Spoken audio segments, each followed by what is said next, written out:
আসেন ইসলামকে জানি, ইসলামকে বুঝি, ইসলাম মেনে জীবন গড়ি, তবেই কামিয়াব হব। পাশাপাশি আমার ইসলামের ওপরে কেউ জুলুম করলে, কেউ আঘাত দিলে, অযথা মিথ্যাচার করলে তার বিরুদ্ধে আমাদেরকে সংগঠিতভাবে তাকে জবাব দিবা, এটাও দায়িত্ব রয়েছে। এ যুবকেরা, ইসলাম জুলুম কখনো করেনি, কিন্তু কেউ যদি ইসলামের ওপরে আঘাত দিয়েছে, ইসলাম তাকে ডিফেন্স করতে বলেছে। যেমন বদরের জমিনে ঘটেছিল। বদরের জমিনে আমার রাসূল পাক সাল্লাল্লাহু আলাইহি ওয়াসাল্লাম মক্কা জমিন থেকে হিজরত করে ইয়াসরিব মদিনা জমিনে চলে গেল। মদিনায় সাহাবা হুজুর দিগকে নিয়ে আল্লাহ নবী বড় আনন্দেতে, বড় শান্তিতে সেখানে নবী আমার দ্বীনের প্রচার করতে লেগেছে। কিন্তু মক্কা জালিম সন্ত্রাস আবু জেহেল উতবা সাইবা তাদের সহ্য হলো না। তারা 1000-এর উপরে সৈন্য নিয়ে মদিনার উপরে হামলা করবে বলে এগিয়ে গেল। এ যুবকেরা, এই খবরটা আমার নবী পাক যখন পেয়ে গেলেন, আল্লাহ নবী সাহাবা হুজুর দিগকে বললে, বাবা সাহাবারা, মদিনার উপরে আবু জেহেল 1000 লোক নিয়ে আসছে, হামলা করবে। ওকে মদিনায় আসার আগে তাকে রাস্তায় রুখতে হবে, তার সঙ্গে আমরা কথা বলবো, তার সঙ্গে আমরা সলে করব। কারণ আমি তো মক্কা ছেড়ে দিয়ে ইয়াসরিব মদিনায় চলে এসেছি, তারা মদিনাতে রয়েছে, আমি তো তাদের মক্কায় রয়েছে, আমি তো তাদের ওখানে যাইনি, তাদের সঙ্গে কোনো কথা বলতেও চাইনি। তারা কেন আমার মদিনায় এসে হামলা করবে? এই ব্যাপারে তাদের সঙ্গে একটা আলোচনা আমরা করব, চলো। কিন্তু মদিনায় যদি ঢুকে পড়ে, আলোচনা তারা না করে হয়তো হামলা করে দিতে পারে। যে হামলাতে মদিনার মুরব্বীরা, মদিনার নারীরা, মদিনার বাচ্চাদের উপরও হামলা করতে পারে। কারণ যারা জালিম হয় তাদের কাছে কোনো দয়া ময়া বলে কিছু নাই। জালিমদের একটাই জিনিস, ক্ষমতার জন্য নিজের পরিবারকেও হত্যা করতে পিছপা হয় না। ইতিহাস এমন পাওয়া যায় না, যায় না? কথা বলছেন না কেন? ঠান্ডায় পুরো জড়ো হয়ে গেল নাকি? নতুন ঠান্ডা পড়ছে বলে? জালিম যারা হয় তাদের কাছে শিশু বাচ্চা বলে কিছু নেই। যেমন এই পশ্চিম বাংলায় 2021-এ ভোটের গণনার পর জালিমরা, এই রাজ্য সরকারের লোকেরা অনেকের ঘর বাড়ি ভাঙচুর করেছে না করেনি? এটা আওয়াজ দিয়ে বলুন, করেছে না করেন? এরা জালিম, এদেরকে সাপোর্ট করা চলবে না, হারাম। কথা বুঝে আসছে? এরা জালিমিরা। এমনকি দক্ষিণ 24 পরগনায় বেশ কিছু কিছু বিধানসভাতে রোজার মাস ছিল, মনে পড়ছে তো, ইফতার পর্যন্ত ফেলে দিয়েছে, বাচ্চা ছেলেদেরকে পর্যন্ত আঘাত করেছে, কল তুলে চলে গেছে। ইফতারের যে পানি, এই পানিটা পর্যন্ত খেতে দেয় না। এরা জালিম। কেন? তার বাড়ির কেউ হয়তো জালিমকে ভোট না দিয়ে অন্যদিকে দিয়েছিল, তাই জুলুম করছে। কথা শুনছেন? এইভাবে অত্যাচার করেছে। তো এটা জালিমদের অভ্যাস, এটা নতুন নয়। এরা আগামী দিন আরো করবে, এর আগামী দিন আরো করবে। কখন করবে? যখন এদেরকে আমরা ছেড়ে দেবো। প্রথম ছোট কুড়ি বেরোয়, এই গাছটা আস্তে আস্তে বড় হয় না, হয় না? কথা বলুন, বড় হয়। যখন আপনি ছেড়ে দেবেন, এর পাপাচার বাড়বে। আর একে যদি এক্ষুনি নির্মূল করে দেওয়া হয়, তাহলে জালিমের জুলুম খতম হয়ে গেল। আর আল্লাহর সৃষ্টিকে যে জালিমদের হাত থেকে বাঁচায়, এর থেকে বড় জিহাদ আর কি হতে পারে? জোরে বলুন সুবহানাল্লাহ। আমার নবীর মিশন তো এটাই ছিল। আমার নবী শুধু নয়, যত নবীরা এসছে, মিশন কি ছিল?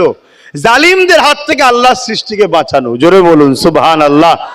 বদরে তো এটাই হয়েছে, খাইবারে তো এটাই হয়েছে, হুনাইনে এটাই হয়েছে, উহুদে এটাই হয়েছে। কিন্তু আজ আমাদের যুবকরা ঘাবড়ে যাচ্ছে।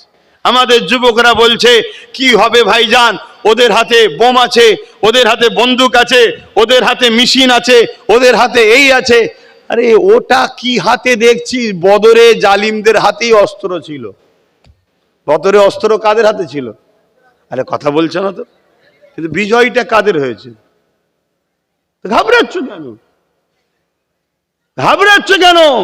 আর আল্লাহ যদি তোমাকে জালিমদের হাত থেকে মানুষ্য জাতিকে, ইনসাফকে, ইনসানিয়াতকে, ন্যায়কে, মানবতাকে, সত্যকে, গরিবকে উদ্ধার করার জন্য যদি আব্বাস সিদ্দিকীর এই লড়াইয়ে মরণ থাকে, এই মরণটা তো আমার জন্য নিয়ামত ওয়ালা মরণ হবে। জোরে বলুন সুবহানাল্লাহ।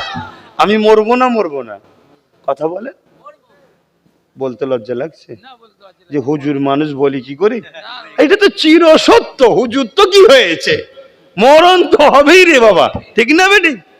তাহলে এমনি ঘরে বিছানায় পড়ে মরা বা এমনি মরা, যাক সম্মরণই, আমি চাই ইমান হালে যে মরবে সেই কামিয়াবি। কিন্তু তারপরও ওই মরণটা কত সুন্দর, যে মরণের উদ্দেশ্য জুলুমের বিরুদ্ধে, অন্যায়ের বিরুদ্ধে,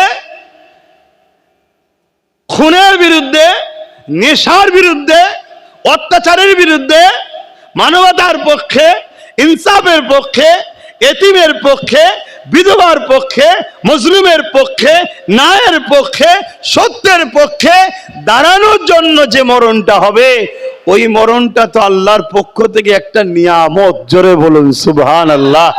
এই মরণটা কেমন? জান বেরোবার আগে জান্নাত দেখানো হয়। জোরে বলুন সুবহানাল্লাহ। মরণ তো সেই হবে। এবার কেউ যদি মনে করে যে আমি মনে হয় জুলুমের বিরুদ্ধে লড়লে এক সপ্তাহ আগে মরণ হতে পারে, আর না লড়লে মনে এক সপ্তাহ পরে হবে, এরকম নাকি? কথা বলছে না তো। অনেক হয়তো ভাবে যে এই ছেলেটা জন বয়সে মরে গেল, কি দরকার ছিল অন্যায়ের বিরুদ্ধে বলার, না হয়তো বাঁচতো, এরকম কেউ মনে করেন নাকি? এটা কুফুরি, এটা আল্লাহর বিধানকে অস্বীকার করা, ঈমান চলে যাবে। শুনছেন না শোনেন না? হ্যাঁ, একটা তাহলে ব্যক্তির নাম বলি, একটু শোনেন। নাম হচ্ছে হযরতে খালিদ বিন ওলীদ। নাম শুনেছেন? হ্যাঁ, মাশাআল্লাহ, আলহামদুলিল্লাহ। ইনাদের নাম শুনুন, চোরেদের নাম জেনে লাভ নেই। ইনাদের নাম জানুন, ইনাদের নামটা বললেও আল্লাহ খুশি হয়। বলুন সুবহানাল্লাহ। হযরতে খালিদ বিন ওলীদ প্রথমে কিন্তু নবীর বিরুদ্ধে ছিল, ইসলামের বিরুদ্ধে ছিল, কুফরি দিকে ছিল। ওহুদের যুদ্ধের ময়দানে আমার রসুলের একটা হিকমা দেখে, একটা প্ল্যান দেখে এই খালিদ বিন ওলীদের মধ্যে একটা হালচাল শুরু হয়। সেই দিন থেকে তিনার মধ্যে সূচনা শুরু হয়, তিনি ইসলামের দিকে আগিয়ে আসে। জোরে বলুন সুবহানাল্লাহ। একটু প্রথম থেকে বলেলি, ওহুদের যুদ্ধের ময়দানে খালিদ বিন ওলীদ আর একজন জালিম সর্দারের সঙ্গে বসে মিটিং করেছিল দুজনে, কি যে মুসলমান নামাজ কখনো ছাড়ে না, মুসলমান, আর এখন মুসলমান নামাজ কখনো পড়ে না। কথা কি ভুল বলে ফেললাম? এখন মুসলমান নামাজ কখন পড়ে না? কি আমি বলো তো, এমন যুবক ছেলে আছে জুম্মাও পড়ে না। তাহলে বলো তুমি কি, তুমি আমার ভাই, তোমায় বুঝাচ্ছি। এমন বোন আছে, বোনেদের তো, নারীদের তো আর ঈদ বকরা ঈদ নেই, সারা বছরই নামাজ পড়ে না। তাহলে বলুন সেও তো মুসলমান। বলুন এই মেয়ে যদি কালকে জুলুমের শিকার হয়ে যায়, এতে আফসোস করার তো কিছু নেই। ওকে কে বাঁচাবে? আল্লাহ ছাড়া কেউ বাঁচাতে পারে কি? হ্যাঁ, আর অথচ আম্মাজান হাজেরা জালিম বাদশার খপ্পরে পড়ে গেছিল, জানেন তো নাকি? হ্যাঁ, যতবার আম্মার ঘরে গেছে, বাদশার মেজে পাকা তৎকালীন সময় যে সঙ্গে মারমার যেসব মার্বেল ছিল ভেঙে ঢুকে যাচ্ছে বাদশা, আল্লাহ আম্মা হাজেরাকে বাঁচাচ্ছে। জোরে বলুন সুবহানাল্লাহ। আর এখন লক্ষ লক্ষ মুসলিম মেয়ে, লক্ষ লক্ষ মুসলিম মেয়ে, হাজার নয়, ডাটা বলছি, ডাটা, জালিমদের চক্রান্তের শিকার অলরেডি হয়ে গেছে। মুসলিম মেয়ে যাদের সতীতা নষ্ট হয়ে গেছে, তাদেরকে অপবিত্র করা হয়েছে। কেন? কেন? কেন? জালিমরা দেখেছে মুসলিম নারীদের যদি রেহেমটা পবিত্র থাকে, আবার সালাউদ্দিন আসবে, আবার মোহাম্মদ বিন কাসেম আসবে। শুনছেন? যাদের মোকাবেলা করার মতো পৃথিবীতে কোনো মা সন্তান জন্ম দিতে পারেনি। অতএব মুসলমানের সঙ্গে লড়াই ডাইরেক্ট করে পারবো না, এদের মায়ের জাত নারীকে টার্গেট কর। কিভাবে টার্গেট করছে? স্কুলে পড়ে, কলেজে পড়ে, ভার্সিটিতে পড়ে, শুনছেন তো? এই মিডিয়া শুনছো? ভালো ধারে কলো, এখন ছাড়বে যদি শুনে 10টা মেয়ে বোঝে। এদের কাছে একটা প্রোপাগান্ডা চালু করা হয়েছে কি, একদল ইসলাম বিদ্বেষী ঘরের ছেলেরা একসাথে পড়ে, তারা এসে বলবে তোমাদের কোরআনের এই আয়াতটা খুব সুন্দর, তোমাদের এই হাদিসটা খুব সুন্দর, ইসলামের এই কাজটা খুব ভালো লাগে। আমার মায়ের জাত এমনি নরম দিলের, সে ভাববে ইসলামের দিকে মনে হয় আগ্রহ আছে, একে একটু ইসলামের কথা শোনাই। শুনছেন না? শোনেন, কিন্তু প্ল্যান মাফিক কাজ হচ্ছে। যখন আর একটু শোনাবে, ফোনে কথা হবে, তোর ফোন নাম্বারটা দিয়ে কিছু জানার হলে জানবো, হাই হ্যালো মেসেজ হোয়াটসঅ্যাপ আরো কি কমনে আছে, আস্তে আস্তে সম্পর্ক বাড়ছে না কমছে? আগুন আর মোম কখনো এক জায়গায় থাকলে যে কোনো একটা তো যাবে নাকি? কথা বলে। এভাবে এক জায়গায় হতে হতে হতে হতে একটা দিন আমার বোনটার পবিত্রতাকে নষ্ট করছে। একটা দিন বলছে আমি তোদের দিকে চলে যাব, কিন্তু পরিকল্পনা শুধু নষ্ট করো। একটা দিন হয়তো সন্তানও হয়ে যাচ্ছে, সন্তান সমেত ছেড়ে দিচ্ছে।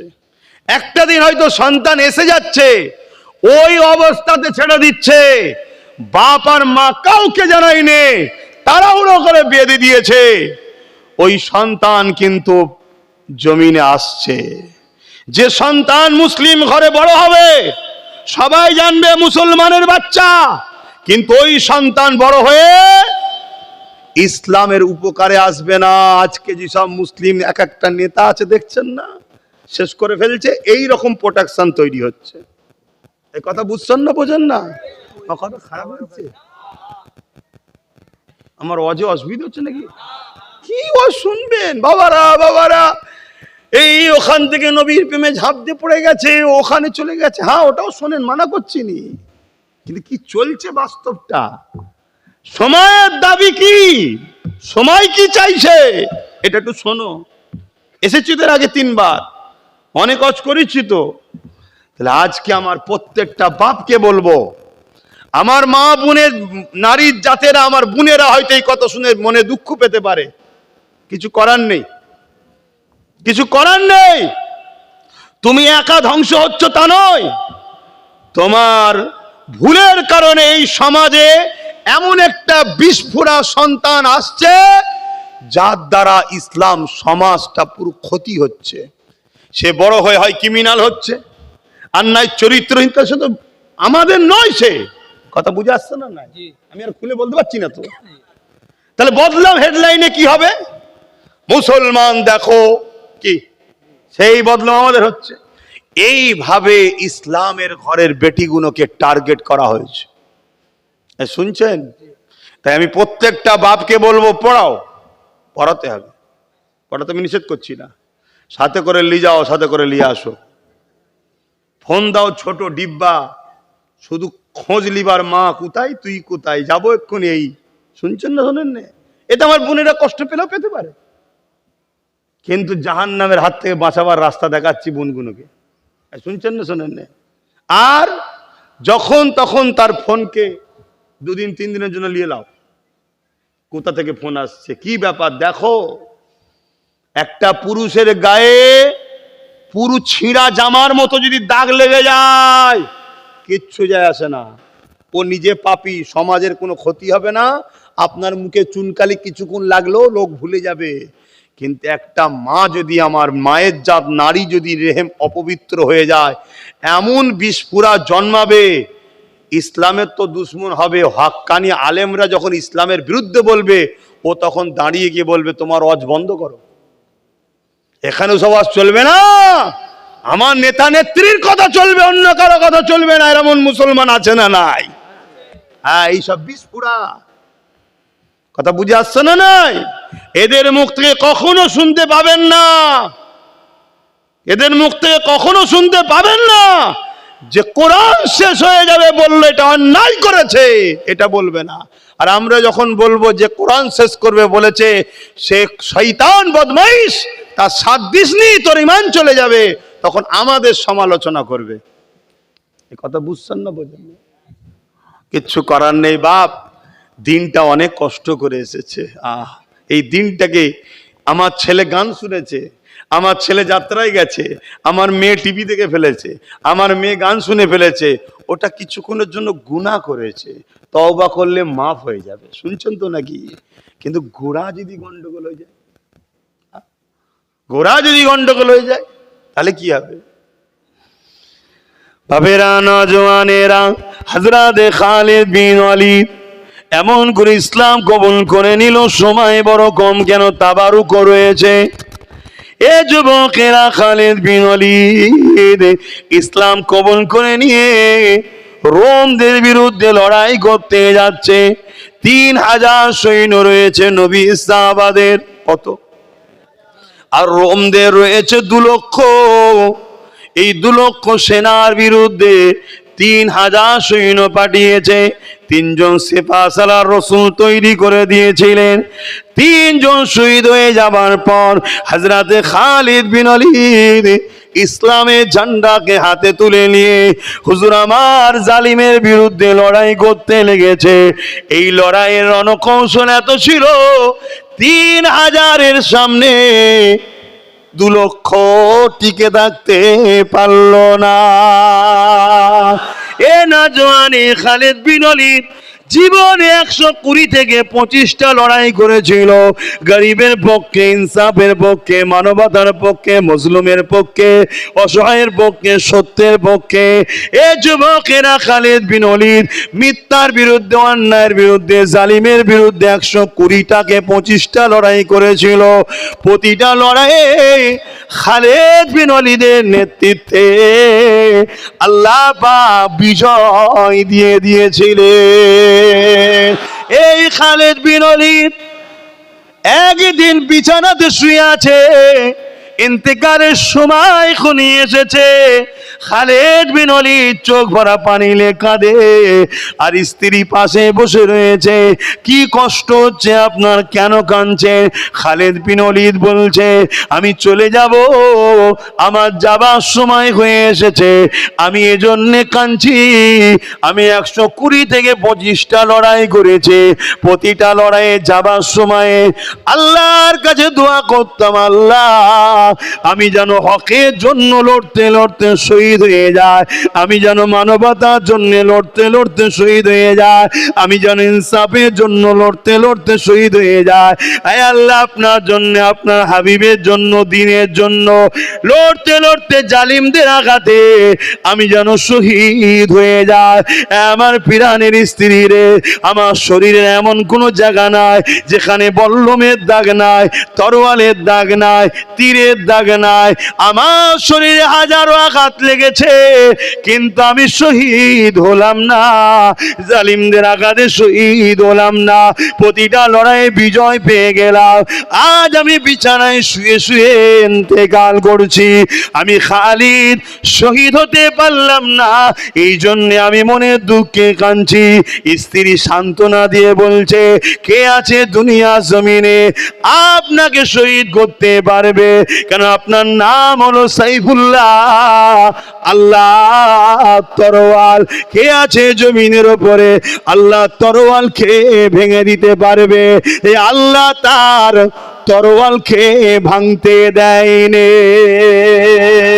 আরো জোরে বলুন সুবহান।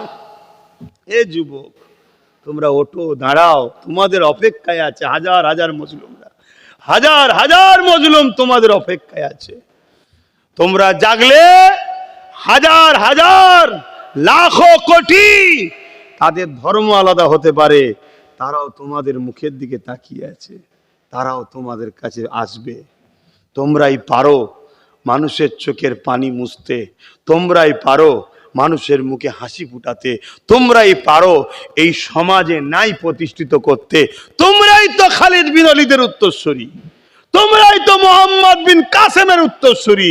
একটা 17 বছর 18 বছরের ছেলে, তার মোকাবেলায় জালিমরা থরথর করে কেঁপেছিল। বলো, তোমরাই তো সালাউদ্দিন আইবির উত্তরসূরি। তোমরা জাগো আমার ভাই, তোমাদেরকে ইচ্ছা করে গান ধরিয়ে দেওয়া হয়েছে, যাত্রা ধরিয়ে দেওয়া হয়েছে, মেলা ধরিয়ে দেওয়া হয়েছে, ফাংশন ধরিয়ে দেওয়া হয়েছে, বাড়ি বাড়ি টিভি ঢুকিয়ে দেওয়া হয়েছে, মোবাইল ধরিয়ে দেওয়া হয়েছে, মদ ঢুকিয়ে দেওয়া হয়েছে। খেয়াল করে দেখো, মুসলিম মেজরিটি এলাকাতেই মদের আড্ডা, মেলা, লটারি এখনো মুসলিম মেজরিটি এলাকাতেই দোকান দেওয়া হয়। তোমাকে জড়াবে বলে কেন? তুমি যদি সুস্থ মাথায় জেগে থাকো, এই সমাজে তিলোত্তমা তাহলে রেপ হতো না। তুমি যদি সুস্থ মাথায় জেগে থাকতে, এই সমাজে তামান্না বোমে মরতো না।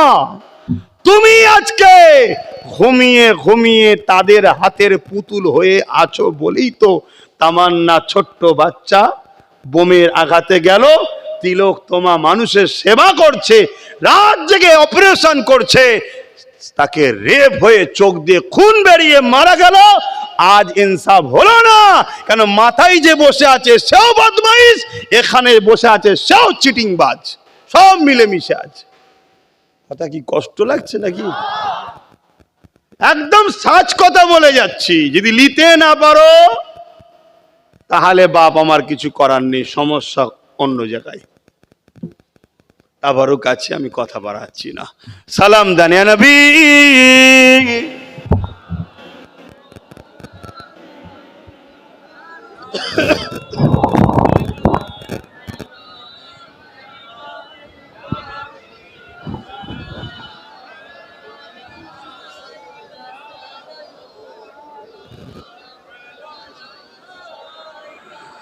পড়িল আল্লাহ আরো বাণী, পোহালো দুঃখে রজনী,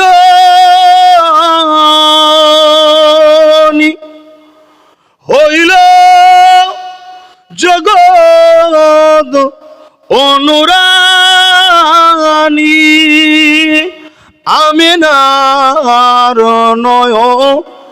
অনির্মণি, নবী সালাম ইয়া রাসূল ইয়া হাবিব।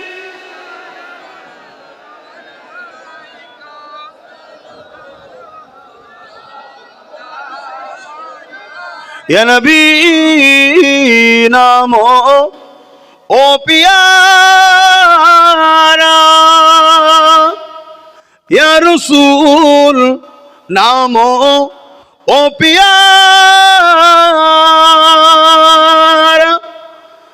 अर्श पर हक ने पुकारा, सच पैगंबर हक हमारा, या नबी सलाम या रसूल या हबीब।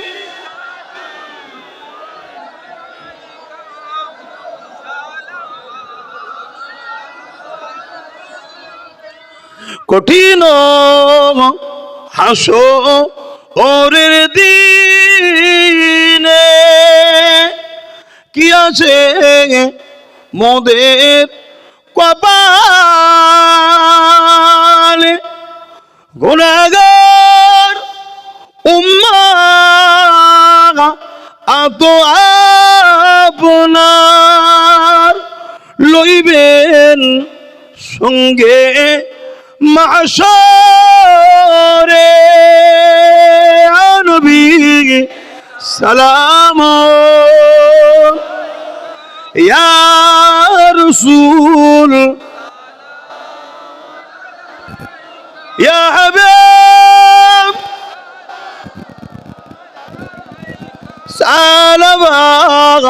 সালাওয়াতুল্লাহ। সকলে বসুন। বালাগাল উলা।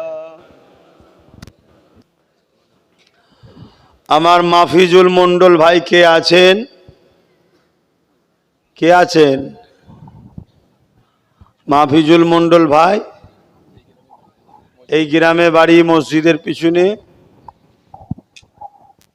কই যান, ঘরে যান। সকলে বিসমিল্লাহ শরীফের সঙ্গে দরুদ শরীফ, সূরা ফাতিহা, ইখলাস শরীফ পড়ুন, দোয়া চাওয়া হবে। আমি আবার বলে যাচ্ছি, আমার ফটোগুলো খুলে নেবে। ঈদের এর পরে ঈদেও করবে না, আমার ফটো করো কেন? ধর্মকে ধর্মের জায়গায় রাখো। হ্যাঁ, আইএসএফ দল আমি প্রতিষ্ঠিত করেছি, স্বীকার করছি। হারাম কিছু করিনি, যখন কোনো মায়ের লালের কথা চলবে না। কেন করেছি? এই জুলুম, অন্যায়, অত্যাচারের বিরুদ্ধে একটা রুকার মতো লোক দরকার। কিন্তু আমি অন্য সাইডে আছি। হ্যাঁ, আমার ভাইকে আমি সাপোর্ট করবো না তো কাকে সাপোর্ট করব? কি গো ভাই, ভুল বলছি নাকি? আমি তাকে সাপোর্ট করি, তার হয়ে প্রচার করি, তার কথা 100 বার বলি, 1000 বার বলবো। যার ভালো লাগবে মিশবে, যার ভালো লাগবে না মিশবে না। কিন্তু সে একটা জনপ্রতিনিধি, তারটা ঠিক আছে। আমি অন্য লাইনে, অন্য জগতের, আমারটা দেওয়া উচিত হয় না। কথা বুঝে আসছে? এটা বুঝালাম, ভুল হতে পারে মানুষের, নেক্সটে যেন না হয়। সম্পর্ক রাখলে রাখার চেষ্টা করো, রাখবো, কেন রাখবো না? দোয়া চাওয়ার আগে ছোট্ট করে শুধু এসআইআর দুটো কথা বলে যাব। এসআইআর অ্যাকচুয়ালি হলো সংযোজন সংশোধন। 5 জায়গায় ভোট আছে, বিয়ে হয়ে গেছে, চলে গেছে কন্যা, মেয়েরা অন্য জায়গায়, এখানেও নাম সেখানেও নাম, বাদ যাবে। বা অনেকে 4-5টা জায়গায় নাম করে ফেলেছে বিভিন্ন ছলে কলে, সেগুলো বাদ যাবে। কথা বুঝে আসছে? এবং নতুন কেউ ভোটার, তার নাম উঠবে। এটা হলো অরিজিনাল এসআইআর। এর আগে 8 বার হয়েছে। যদি এটা হয়, ভয় খাবার কিছু নেই, টেনশনের কিছু নেই। কিন্তু এসআইআর এর নামে রাজনীতির পাওয়ারকে যদি অপব্যয় করা হয়, অপপ্রচার করা হয়, অপপ্রচার করা হয়, রাজনীতির পাওয়ারকে কাজে লাগিয়ে গরিব, দুঃখী, অসহায় মানুষদেরকে যদি বঞ্চিত করা হয়, তাহলে এটা জুলুম, এটা সংবিধান বিরোধী। তাকে ঘৃণা করতে হবে, ধিক্কার জানাতে হবে, সেই এসআইআরকে ব্যান করার জন্য লড়তে হবে। কথা বুঝে আসছে? কিন্তু মনে রাখবেন, কেউ বলছে মুসলমানের নাম বাদ যাবে, কেউ বলছে অমুসলিমের নাম বাদ যাবে। আমি মনে করি গরিবরা বিপদে পড়বে। কথা কিছু বুঝে আসছে? আমি হিন্দু মুসলমান করতে এখানে আসিনি, গরিবরা বিপদে পড়বে। তাই গরিবদেরকে বলবো, সংগঠিত হও, ঐক্য হও। হ্যাঁ, বিগত দিন জানি আমার অনেক ভাইয়েরা কেন্দ্র সরকারকে নিয়ে মজা করেছিল। কেন্দ্র সরকার বলেছিল মুসলমানদের তাড়িয়ে দেবো, মজা নিয়েছিল, অনেক কিছু করেছিল। অনেকে ধারণা ছিল মুসলমান চলে গেলে এই ঘরটা আমার হয়ে যাবে, এই দোকানটা আমার হয়ে যাবে। কথা বুঝে আসছে তো নাকি? যারা এই নাচানাচি করেছিল, সমীক্ষা বলছে তাদের নামই বেশি বাদ যাচ্ছে। এর জন্য আনন্দ কিন্তু আমরা নয়, এর জন্য আমরা খুশি নয়। কেন? কেউ ভুল করেছে বলে আমিও তার সাথে তাল মিলাবো, এটাই তো পার্থক্য। কথা বুঝে আসছে না? নাই। কিন্তু আমি বলছি গরিবরা বিপদে পড়বে, সে গরিব মুসলিম হোক আর গরিব অমুসলিম হোক। তার কি ধর্ম পরিচয় তার কাছে রাখো, আমার ধর্ম পরিচয় আমার কাছে থাকুক। দিনের শেষে আমরা ভারতীয় মানুষ, বিপদে পড়ছি, এক হোক। যদি এসআইআরকে এসআইআরের সিস্টেমে হয়, সংযোজন সংশোধন উচিত হবে সমস্ত নাগরিকদের সহযোগিতা করা। কিন্তু এসআইআরের নামে যদি মানুষকে ঠকানো হয়, পক্ষপাতিত্ব করা হয়, এগুলো আমার রাখবো, বাকিগুলো রাখবো না, তাহলে এটা সংবিধান বিরোধী। সংবিধানের বিরুদ্ধে যে, তাকে কোনোভাবে মাফ করা যাবে না। তাকে দরকার হয় সংবিধানের দায়রায় তার বিরুদ্ধে লড়াই করতে হবে। কথা বুঝে আসছে তো ভাই? এটা হলো এসআইআর। এবারে আপনার কাছে দুটো ফর্ম আসবে, এই ফর্ম দুটোকে ফিল আপ করতে হবে। ওই ফর্ম দুটো ফিল আপ করার পর যিনি বিএলআরও আসবে, নিয়ম হচ্ছে আপনার ঘরে আসবে ফর্ম দিতে, আপনার ঘর থেকে ফর্ম নিয়ে যাবে। যদি এর বাইরে কোনো বিএলআরও কাজ করে, তার নাম, ফোন নাম্বার, ফটো আমাদের কাছে দিয়ে পাঠাবেন, তার বিরুদ্ধে আইনত ব্যবস্থা নেব। এটা হলো নিয়ম। ঘরে আসতে হবে, ঘর থেকেই ফর্ম নিয়ে যেতে হবে, 3 বার আসতে হবে। এটা নিয়ম, ঘোষণা হয়েছে তো, নির্বাচন কমিশনে ঘোষণা করেছে, তার জন্য তুমি পয়সা পাবে। কথা বুঝে আসছে? কিন্তু এই যে ফর্ম দুটো দেবে, দুটো ফর্মকে ফিল আপ করবেন, করে যে বিএলআরও আসবে তাকে বলবেন আপনি আমার সামনে স্ট্যাম্প মারুন আর সই করুন। একটা ফর্মে স্ট্যাম্প মারবে, সই করবে, ওটা আমার হাতে দেন। এটাই স্ট্যাম্প মারুন, সই করুন, এটা আপনি নেন। এই যে দিচ্ছেন, এর একটা ফটো তুলে রাখবেন। কথা কিছু বুঝছেন? বাইচান্স যদি কোনো রকমভাবে আপনাকে ফাঁসানো হয়, এই যে ডকুমেন্টস একটা আপনার কাছে রয়েছে আর এই যে ফটো দেওয়া হয়েছে, এইটা দ্বারা সেই ব্যক্তির নামে, অবশ্যই আমি তো আছি, কিন্তু আল্লাহ আমাকে একটাই লাঠি মিলিয়েছে, আরও মিললে আরও লড়াই করতাম। ওই নওশাদের দ্বারা আপনাদের হয়ে লড়াই করা হবে। প্রয়োজন হয় সুপ্রিম কোর্ট যেতে হয়, সুপ্রিম কোর্টও যাওয়া হবে, ঘাবড়াবার কিচ্ছু নেই। কথা বুঝে আসছে? একটা আছে, একটা গেলে লড়ছি, 50টা থাকলে 50 জায়গায় লড়তাম। তো যাই হোক, লড়াই হবে। এবং কান টানলে মাথা আসে, ওকে ধরে টানলে কোন নেতা কি করেছে, কোন অফিসার কি করেছে সব বেরোবে। এক কথা বুঝে আসছে? শেষ কথা, এসআইআর পুরো দেশ জুড়ে নির্বাচন কমিশনার করছে 12টা রাজ্যে। এই 12টা রাজ্যে নির্বাচন কমিশনার করছে। নির্বাচন কমিশনারের সঙ্গে বিজেপির ভালো সম্পর্ক আছে, এটা কোনো সন্দেহ নাই। কথা বুঝে আসছে না? নাই। কিন্তু বাংলায় এসআইআরে সম্পূর্ণ সহযোগিতা করছে রাজ্য সরকার। 90,000 অফিসার দিয়েছে। অফিসারদের টোটাল খরচ যে বাজেট হবে, শোনা যাচ্ছে 221 কোটি টাকা নাকি বাজেট করেছে। অতএব সম্পূর্ণ সহযোগিতা করছে, কিন্তু রাস্তায় দাঁড়িয়ে বলছে এসআর মানি না, এসআর মানি না, এসআর করতে দেবো না। শুনছেন তো নাকি? অতএব এরা দুজন মিলে পুরো দেশটাকে শেষ করতে চলেছে। এই হলো আমার কথা শেষ। বীজখানে একটু বলে দিলাম এসআইআর নিয়ে। অসুবিধা হলো কারো মাথায় ঢুকছে নাকি? ধর্মসভায় এসে বললেন কেন? এটাও ধর্মের মধ্যেই পড়ছে। মানুষ যখন বিপদে পড়ে তাকে সঠিক রাস্তা দেখাবার নাম ইসলাম। কথা মাথায় ঢুকছে না? ঢোকে না? মানুষ যখন বিপদে পড়ে তাকে সঠিক রাস্তা দেখাবার নাম কি? ইসলাম। আপনি বোঝেন না, বুঝেলেন। এরপরও যদি সমালোচনা করে তাহলে কিছু করার।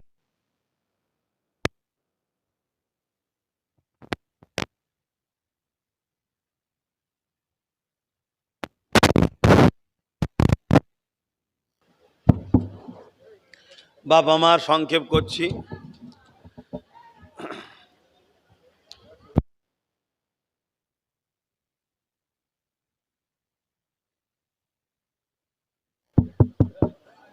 ঠিক আছে, যাক সংক্ষেপ করছি। বলছে ওষুধ দিতেই কারেন্ট চলে গেছে। কিছু করার নেই, সব ওদের হাতে, ওরা সব কিছু করতে পারে। না বানো আর তোলার ব্যাপার তো যাক, আসেন ওসবলে ভেবে লাভ নেই। আমি সংক্ষেপ করছি, একটা দাওয়াত দিচ্ছি। এবছরে একটা প্রোগ্রাম করার চিন্তা ভাবনা, 2 বছর করতে পারিনি, বছরে করব। 21শে অঘ্রাণ, 21শে অঘ্রাণ নলেজ সিটিতে যে প্রোগ্রাম হয়, ওটা আমার বাৎসরিক ডেট। কিন্তু আমি অনেক খরচ, তো প্রোগ্রাম করতে গেলে অনেক কিছু কাজ থাকে বলে করে উঠতে পারি না। এবছরে নিয়ত করেছি 21শে অঘ্রাণ প্রোগ্রামটা করব। কি বলছেন, যাবেন তো? এটা আল্লাহকে সাক্ষী রেখে বলেন, যাবেন তো? বলুন ইনশাআল্লাহ। সবাই যাবেন, খুশি হব। ওহ, কি ধুঁ উঠল আবার। 21শে অঘ্রাণ যাবেন, সবাইকে দাওয়াত দিচ্ছি। আর গাড়িটা সেইভাবে ভাড়া করবেন, তাড়াহুড়ো করবেন না। প্রোগ্রাম শুরু ও শেষ করে তারপরে আসবেন। কথা বুঝে আসছে? তাড়াহুড়ো করে চলে আসবেন না। আপনারা যাবেন বলে আমি নতুন করে রাস্তা বা রিপেয়ারিং করলাম। কথা বুঝে আসছে? লরি বাস ছাড়া যা গাড়ি নিয়ে যাবেন সব মাঠে চলে যাবে। লরি বাস সিঙ্গেল যাবে, একটা একটা করে যাবে, কিন্তু অন্য দিক দিয়ে এসে গেলেই ফেসে যাবে। আর ছোট গাড়ি যাতায়াত করবে। এজন্যে লরি বাস ছাড়া সব গাড়ি নিয়ে যাবেন, ছোট গাড়ি নিয়ে যাবেন, কোনো অসুবিধা নেই, মাঠে চলে যাবে। 21শে অঘ্রাণ সবাই প্রচার করুন, সবাই যাবেন। নলেজ সিটি আপনার আমার পীরের নামে, তাই তো নাকি? অতএব সবাই প্রচার করবেন, সবাই যাবেন। এবং আপনারা যারা আমার বাপ হন, আমাকে সন্তানের মতো মানেন, যারা আমাকে মায়েরা সন্তানের মতো মানেন, যারা আমার ভাই বোন আছে ভাইয়ের মতো মানেন, নলেজ সিটিটা কোটি কোটি টাকা খরচ, নিশ্চয়ই জানেন তো নাকি? তৈরি করতে খরচ আছে না? নাই, চলছে, এখনও কাজ চলছে। স্কুল চালু হয়েছে, 4 থেকে 8 ক্লাস পর্যন্ত চলছে। এবছরে পড়া চলছে। আজকে মনে হচ্ছে 8ই নভেম্বর, কালকে পরীক্ষা আছে, অ্যাডমিশান টেস্ট। এখন যদি কেউ ভর্তি করতে চান বাচ্চাকে, কালকে নিয়ে চলে যেতে পারেন। ফর্ম যদি না পান, ওখানে গিয়ে ফর্ম নিয়ে ফিল আপ করে বাচ্চাকে পরীক্ষায় বসান। 4 থেকে 8 ক্লাস। 27 লক্ষ্য আছে। ইংলিশ মিডিয়ামও খুলবো এবং গার্লস স্কুল খুলবো। এটা শুধুমাত্র বয়েজ বাংলা মিডিয়াম। আবাসিক স্কুল, অনাবাসিকও আছে। আবাসিক স্কুল, থাকা খাওয়া সুব্যবস্থা রয়েছে। ABS model school. আপনাদের বাচ্চাকে যদি ভর্তি করতে চান যোগাযোগ করবেন। আসুন এবং 21 অজ্ঞান যাবেন। এই শিক্ষা প্রতিষ্ঠানকে গড়ে তোলার জন্য সবাইকে আহ্বান জানাচ্ছি ভর্তি করে। এবং প্রত্যেকটা বাপ ভাই, আপনার সন্তানের পিছনে তো বছরে হাজার হাজার লাখ লাখ টাকা খরচ হচ্ছে। আমিও তো একটা সন্তানের মতো, আপনি আমার ভাই হন, বিভিন্ন জায়গায় হাজার হাজার টাকা মাসে খরচ করছেন, বছরে লাখ টাকা খরচ করছেন, আমিও তো একটা ভাই হই।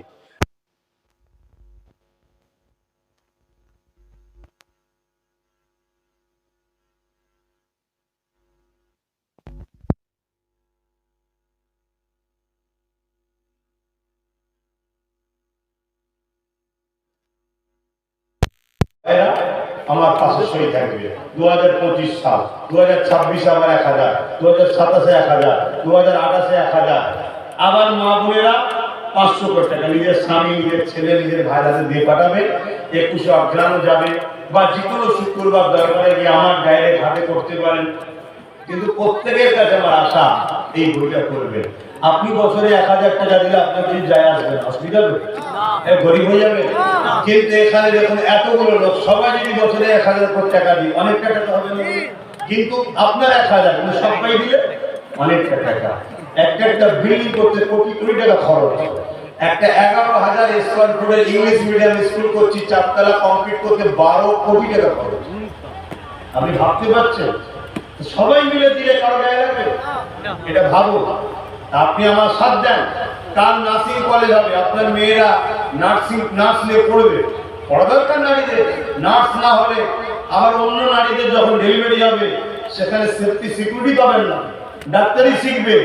তা এই যে মা বোনগুলো পড়বে কোথায়? অন্য জায়গায় তো পড়ার আগামী দিন অবস্থা খারাপ, হিজাব করে যেতে পারবে না, এই হবে, হ্যাঁ হবে, তাই হবে। নিজেরা তৈরি করুন। অতএব কষ্ট করে চেষ্টা করছি, সাথ দেবেন। এই বই আপনি আমার সাথে আছেন, এটা খুব আমাকে ভালো লাগবে যে আমার এই ভাইটা আমার সাথে, আমার এই বাপটা আমার সাথে, এই মাটা আমার সাথে, এই বোনটা আমার সাথে। এটা আশা করা কি ভুল হলো না? বলা কি ভুল হলো? হ্যাঁ, অতএব হাজার হাজার মানুষ সাথ দিচ্ছে, তাই তো হচ্ছে, আপনারাও সাথ দেবেন। আজকের দিনে একটা নরমাল ঘর করছে যারা, তাদেরকে জিজ্ঞেস করবেন কি অবস্থা জিনিসপত্রের দাম। তো তোমার অত মাল্টি স্পেশালিস্ট বিল্ডিং তৈরি করা, পাইল করে করা, কত খরচ বুঝতে পারছেন? যারা ইঞ্জিনিয়ার আছে, যারা সব লাইনের লোক, তারা জানে কত খরচ। সবাই মিলে সাথ দেন, তবে হবে। এখন সাথ দিবার লোক বেশি নয়, সমালোচনা করার লোক বেশি। তাই দেখে নিতে চাইছি তারা আছে, তারা নেই। কথা শেষ, আবার দেবে। সকলে তেলাওয়াত করুন, সামনে থেকে দেওয়া শুরু করুন। আর একটা ছোট্ট কাজ আছে, ছেলেরা বলছিল একটু মাহফিল হচ্ছে, এটা খুশি তো নাকি? আমি আসার জন্য অখুশি? হ্যাঁ, শোনো ভাইরা, দুটো দিক দিয়ে মানুষ খারাপ হয়। একটা হলো রক্তের গন্ডগোলের জন্য, আর একটা খাদ্যের গন্ডগোলের জন্য। খাদ্যের গন্ডগোলে কোনো ছেলে যদি খারাপ হয়, তার কাছে যখন মেসেজ যাবে সত্যের, তার মধ্যে অনুতপ্ত আসবে, সে পরিবর্তন হবে। জোরে বলুন শুনছেন? আর যদি তার রক্তের সমস্যা হয়, সেগুলি পরিবর্তন হবে। এটা মনে রাখবেন। আজ আমাদের খাদ্য দ্বারা অনেক ভাই খারাপ হয়ে যাচ্ছে, তাদেরকে বুঝাবার পরে পরিবর্তন হচ্ছে না? হয়নি? লাখ লাখ ছেলে পরিবর্তন হচ্ছে। আল্লাহ করে আল্লাহ আমার ভাইদেরকে দুনিয়া আখিরাতে শান্তি দেন, বলুন আল্লাহুম্মা আমিন। এই ভাইয়েরা যাচ্ছে, যার যা খুশি একটু শরীফ হয়, যার যা খুশি মাহফিলের জন্য, মাহফিলের জন্য। শুনছেন তো নাকি? আমার নলে সিঁড়ি কোনো এইভাবে চাঁদা তোলা হয়নি।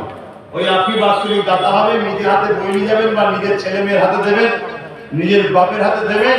ওই বইয়েতে বছরে একবার জমা দেবেন, মা বোনেরা 500, বাপ ভাইরা 1000। আমি তুলে নিয়ে শুরু করবো। 21 অগ্রাণ যাবেন, ক্যাম্প করা থাকলে ক্যাম্পে সব বই করবেন। আশা রাখবো আপনারা সাথ দেবেন। যাও, ছেলেরা যাচ্ছে, যার যা খুশি দাও আর তেলাওয়াত করেন। আমার ফোনটা দিতে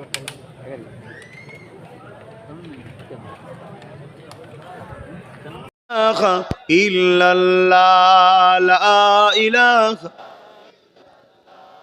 লা ইলাহা ইল্লাল্লাহ, লা ইলাহা ইল্লাল্লাহ, লা ইলাহা ইল্লাল্লাহ, লা ইলাহা ইল্লাল্লাহ, লা ইলাহা ইল্লাল্লাহ, লা ইলাহা ইল্লাল্লাহ, লা ইলাহা ইল্লাল্লাহ, লা ইলাহা ইল্লাল্লাহ, লা ইলাহা ইল্লাল্লাহ, লা ইলাহা ইল্লাল্লাহ, হাসবি রব্বি জাল্লাল্লাহ, মা ফি কলবি গায়রুল্লাহ, নূর মুহাম্মদ সাল্লাল্লাহ, লা ইলাহা ইল্লাল্লাহ, লা ইলাহা ইল্লাল্লাহ, লা ইলাহা ইল্লাল্লাহ, লা ইলাহা ইল্লাল্লাহ, মুহাম্মাদুর রাসূলুল্লাহ। আল্লাহুম্মা সাল্লি আলা সাইয়্যিদিনা মাওলানা মুহাম্মাদ ওয়া আলা আলিহি।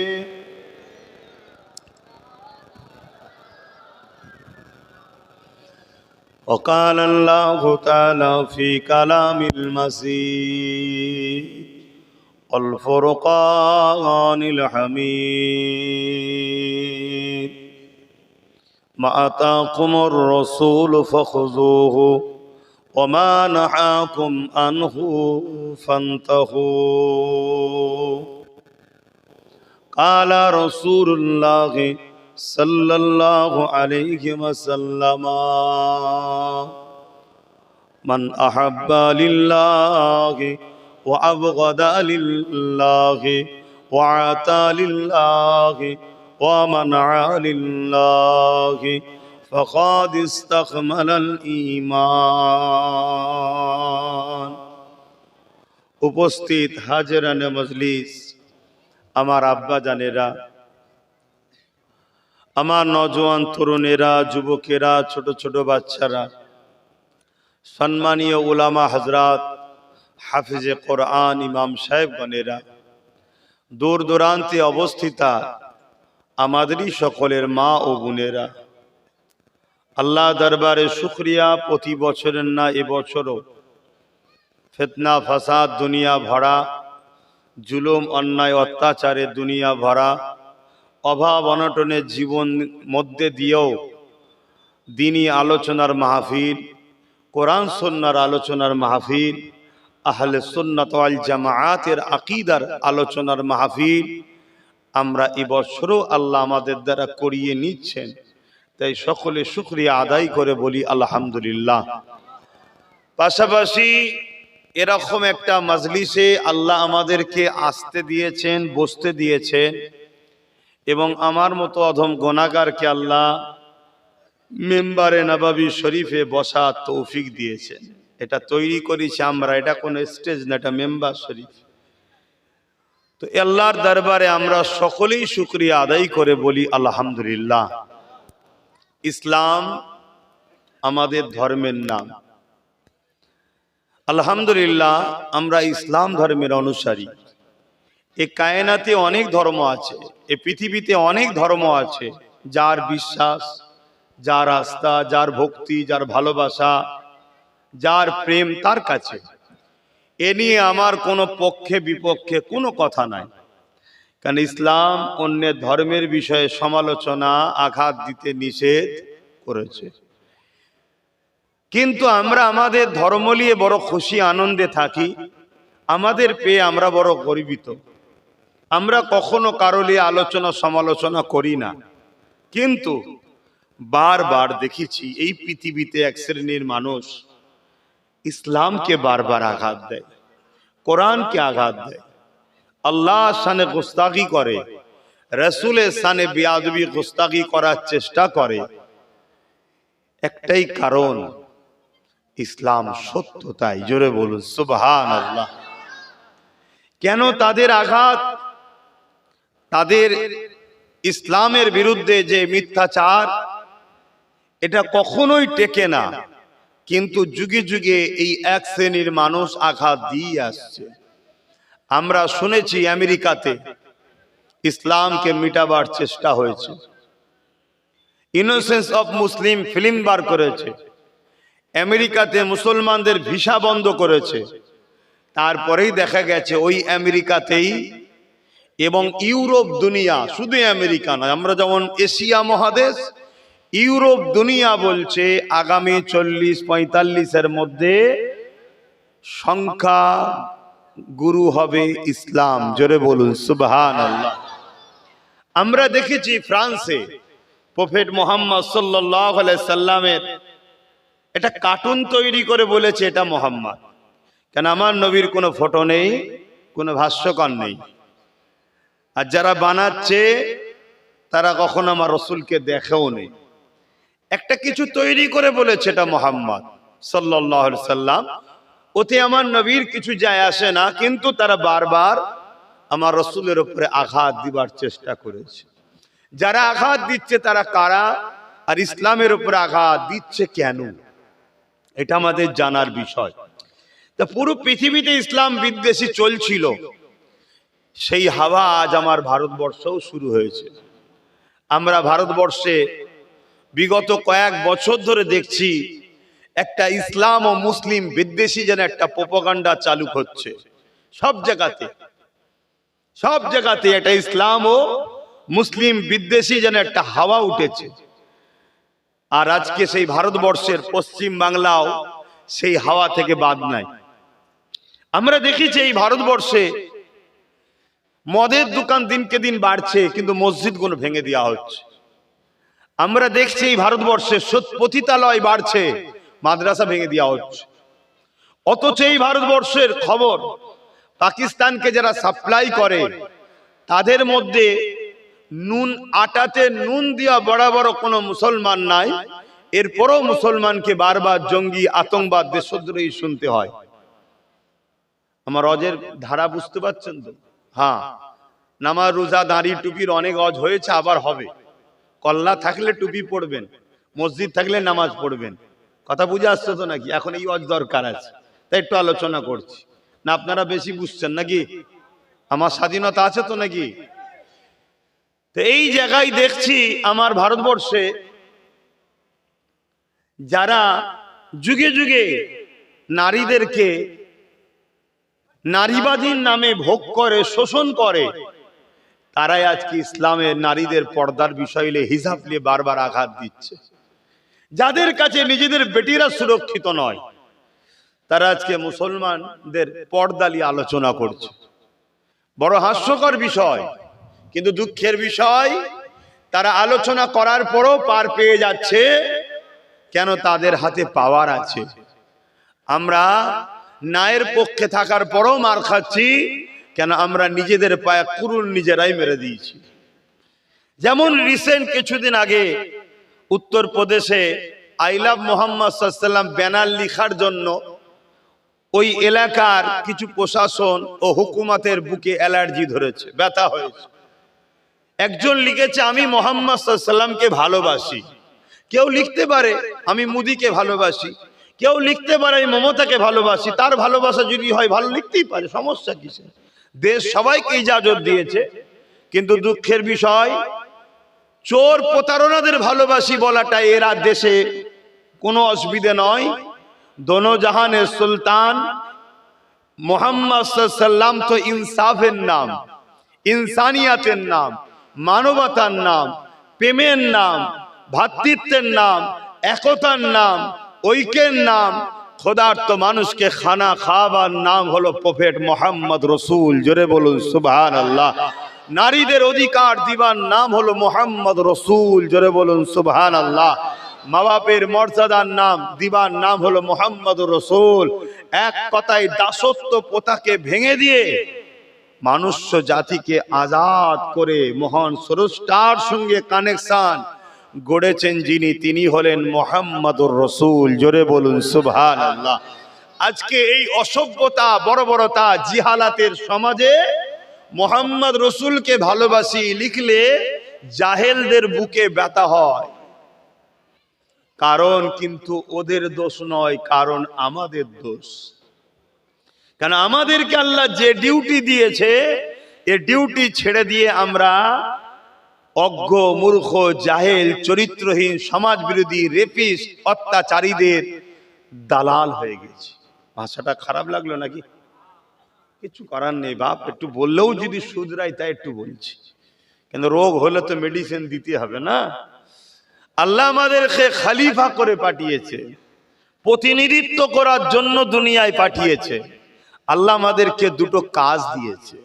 কুনতুম খায়রা উম্মাতিন উখরিজাত লিন-নাস তা'মুরুনা বিল মা'রুফ ওয়া তানহাউনা আনিল মুনকার। আল্লাহ আমাদের দুটো কাজ দিয়েছে, এজন্য শ্রেষ্ঠ উম্মাহ বানিয়েছেন, খায়রুল উম্মাহ। দুটো কাজ, অন্যায়কে মিটাও, ন্যায়কে প্রতিষ্ঠিত করো। জোরে বলুন সুবহানাল্লাহ। আমাদের কাজ জুলুম মুক্ত সমাজ গড়া, আমাদের কাজ চোর মুক্ত সমাজ গড়া, আমাদের কাজ রেপ মুক্ত সমাজ গড়া, আমাদের কাজ অত্যাচার অন্যায় মুক্ত সমাজ গড়া, আমাদের কাজ নেশা মুক্ত সমাজ গড়া, আমাদের কাজ এতিমের অধিকার, বিধবার অধিকার, গরিবের অধিকার, মানবতা প্রতিষ্ঠিত করা। তা না করে আজ আমরা করছি কি? চোরেদের পিছনে দালালি করা, খুনিদের পিছনে দালালি করা, মাতালদের পিছনে পায়ের গোড়ায় বসে থাকা, অত্যাচার, সমাজ বিরোধীদের ঘরে স্যার স্যার স্যার স্যার জি স্যার এই করে বেড়ানো। এজন্য আজ আমার রাসূলের নামটা লিখাতেও আমাদের উপরে আঘাত আসছে। ঠিক তেমনি আমার পশ্চিম বাংলাতে এই উত্তর 24 পরগনার ভাটপাড়া ব্যারাকপুর বলে একটা জায়গা আছে। ওখানেতে এক মানবরূপী পশু কদিন আগে বলল যে ইসলামে নাকি রেপ করাটা খারাপ বিষয় নয়। তার মানে ইসলামে রেপ করা ভালো। আপনারা কি বলছেন, ইসলামে রেপ করা ভালো? জোরে বলুন। এত বড় একটা ইন্টারন্যাশনাল পৃথিবী বিখ্যাত ধর্ম ইসলাম, সেই ধর্ম ভারতবর্ষের পশ্চিম বাংলায় এক মানবরূপী পশুর মুখ থেকে শুনতে হচ্ছে ইসলামে নাকি রেপ করা পাপ নয়, উপরন্তু সে পশু এখনো পাগলাগারতেও নেই আর জেলখানাতেও নেই। এর জন্য দোষী কারা? একটু জোরে বলুন, দোষী কারা? আমরা দোষী, এটা স্বীকার করুন। আর এই দোষ যদি শুধরে না নেন, জাহান্নামে যাওয়ার জন্য তৈরি হন। ওপেন বলে যাচ্ছি।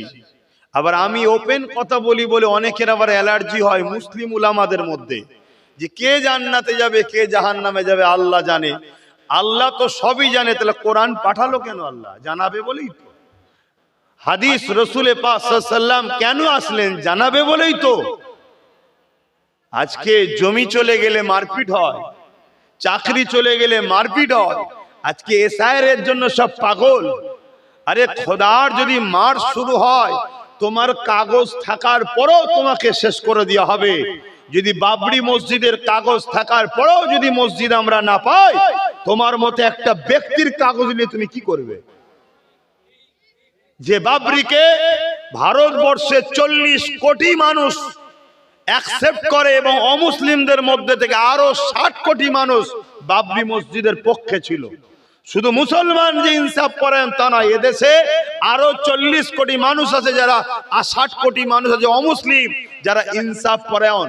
যদি ইনসাফ পরায়ণ না হতো তাহলে কেন্দ্র সরকার 33% ভোট পেত না, 80% ভোট পেত। অত ইনসাফ পরায়ণ অমুসলিমদের মধ্যে আছে না নাই?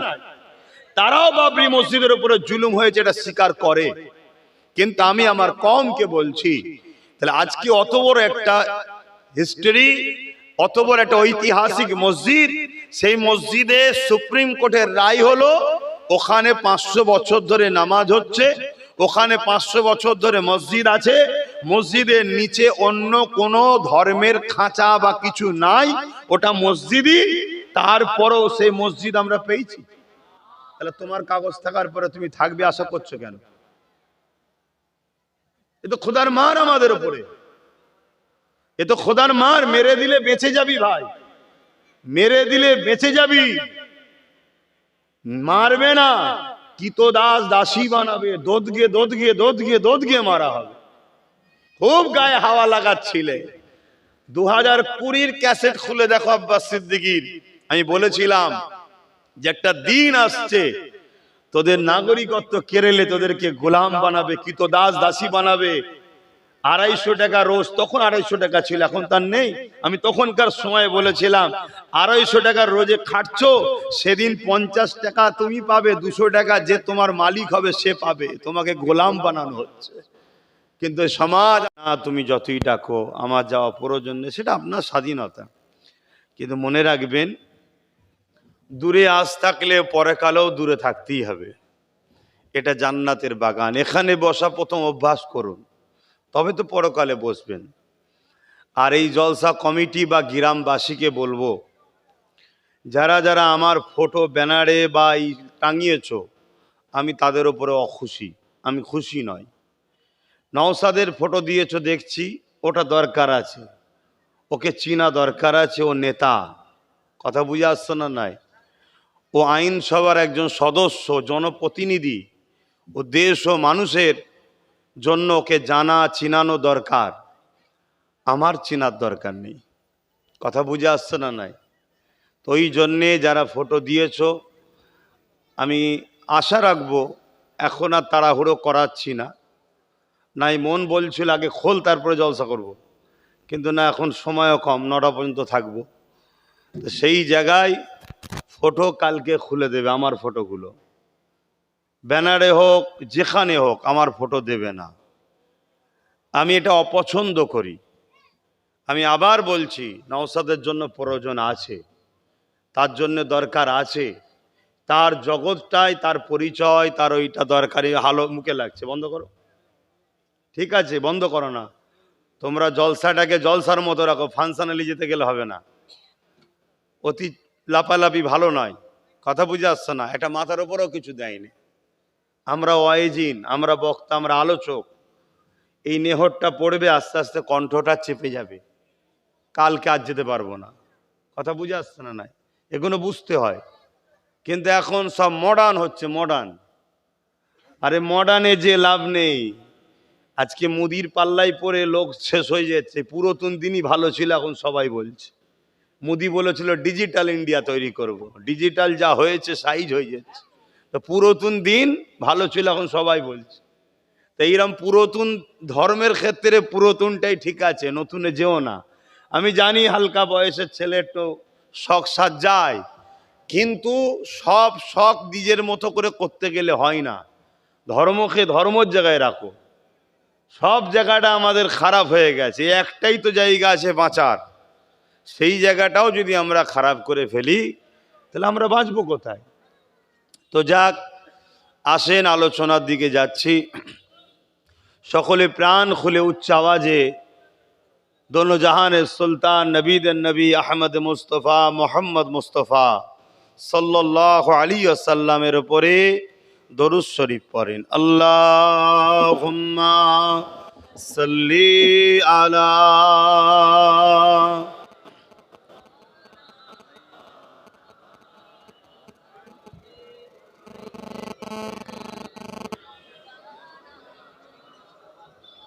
একটু দরুদ পড়তে পড়তে চেপে চেপে আসবেন। আউযু বিল্লাহি মিনাশ শাইতানির রাজীম। বিসমিল্লাহির রহমানির রহিম। আলহামদুলিল্লাহ আলহামদুলিল্লাহি নাহমাদুহু ওয়া নাস্তাঈনুহু ওয়া নাস্তাগফিরুহু ওয়া নু'মিনু বিহি ওয়া নাতাওয়াক্কালু আলাইহি ওয়া নাউযু বিল্লাহি মিন শুরুরি আনফুসিনা ওয়া মিন সাইয়্যাতি আ'মালিনা। من يهده الله فلا مضل له ومن يضلله فلا هادي له ونشهد أن لا إله إلا الله وحده لا شريك له ونشهد أن سيدنا وحبيبنا ومولانا محمدا عبده ورسول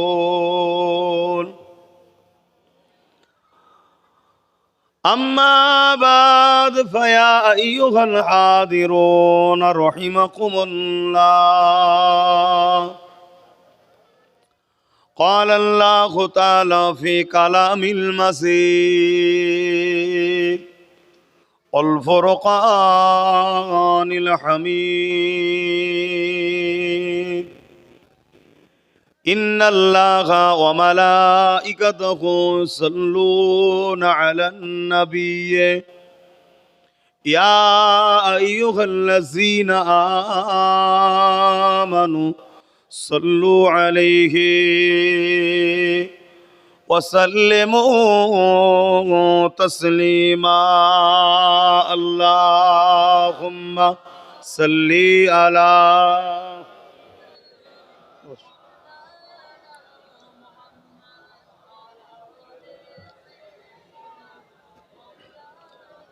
मोहब्बते पढ़े जबान खुले खुले अल्लाहुम्मा सल्लि अला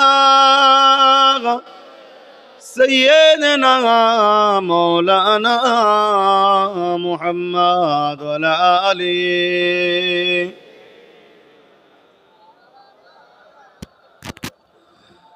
फलक पर चाँद जैसा है नबी का नाम ऐसा है फलक पर चाँद जैसा है नबी का नाम ऐसा है दिलों से गम मिटाता है मोहम्मद नाम ऐसा है अल्लाहुम्मा सल्ली अला वला आले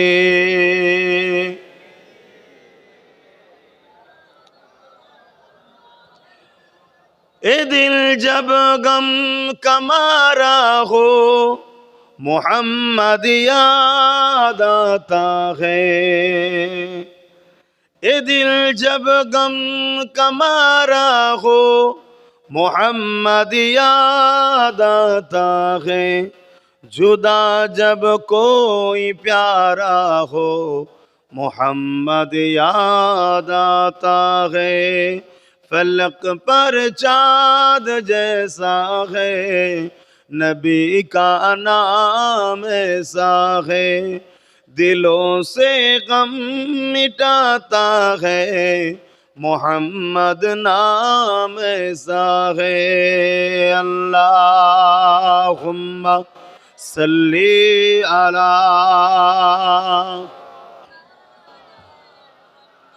वला आले सय्यदना